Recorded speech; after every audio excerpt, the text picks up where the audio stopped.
Good day mga malibod. Ito po ay Xmax version 1. Pinakauna po siya, yung brown. So sabi nila, yung version 2 daw, mayroong tinatawag nilang exhaust sensor dito. So yung version 1 daw, walang exhaust sensor.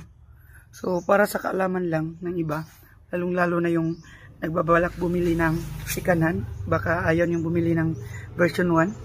Pero kung ako ang papipiliin, mas safety yung sensor ng exhaust version 1 kasi andoon siya sa ilalim. Yan, kung nakikita ninyo,